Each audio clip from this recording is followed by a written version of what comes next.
Let's get to some breaking news out of Miami. Voters are putting a Democrat into the mayor's seat for the first time in more than 30 years. Former County Commissioner Eileen Higgins declared the winner in today's runoff. Higgins won with 59% of the vote, defeating Miami City Manager Emilio Gonzalez, who was backed by President Trump. Moments ago, Higgins celebrated her victory with supporters. She was asked about her victory that comes despite Trump's throwing his support behind her opponent. For me, it's the people of Miami that voted for me. What I knew all along is I had the support of the residents. I have served them for 8 years. They have always reelected me, and they showed tonight that they like my track record of always going to work for them, and that's what they chose tonight. Eileen Higgins there saying that voters like her track record. Let's check in with CBS News correspondent Cristian Benavides, who joins us live now.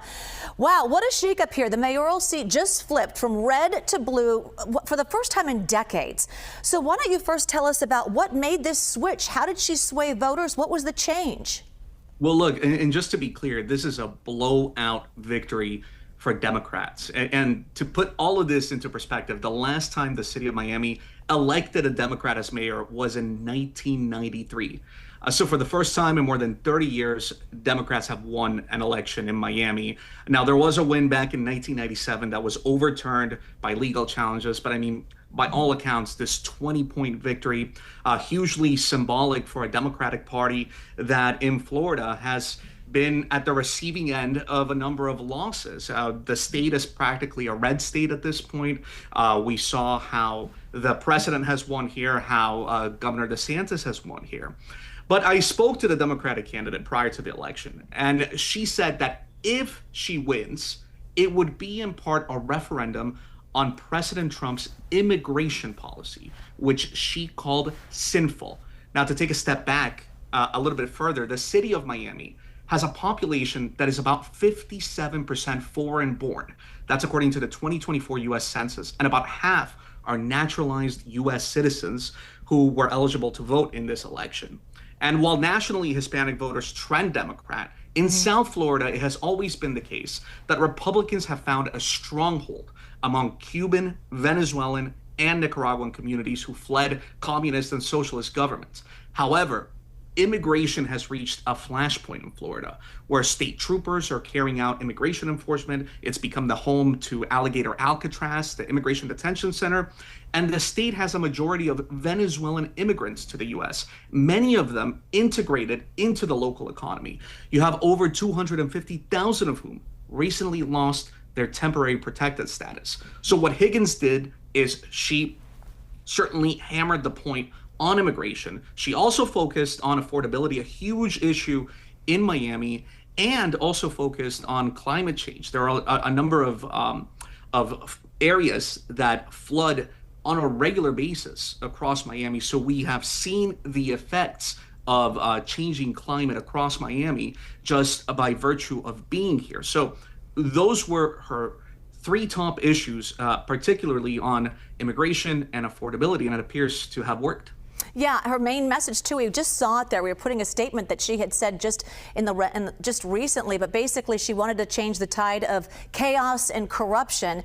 We see it there on our screen tonight. The people of Miami made history together. We turned the page on years of chaos and corruption and so forth. So when we're talking about the immigration platform, were there other visions for Miami? What else is on her agenda? Well, certainly affordability. The city of Miami, prior to the pandemic, was an extremely affordable big city.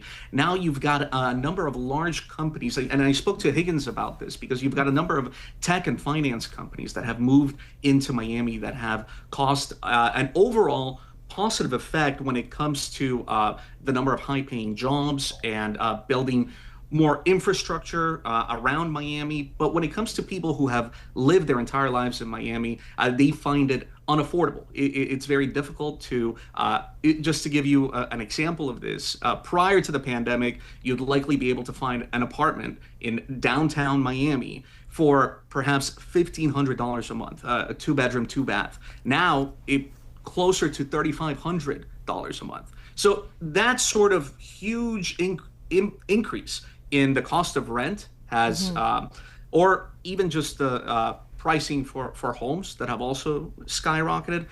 There are a lot of affordability issues, and so that's something that she has also focused on. Now, to his credit, Emilio Gonzalez also focused on many of those issues, but it appears that where they differed the most was on immigration, and it appears, at least according to the results, that may be what helped her clinch this race. Interestingly enough, Miami is also going to be home to the Trump Presidential Library, so it will be interesting to see Democratic leadership in the city where President Trump will eventually have his presidential library. Sure, quite a turn, as we say, the first Democrat in more than 30 years. Cristian Benavides in Miami, thank you so much for your insight and for joining us so quickly on this breaking news. Appreciate it.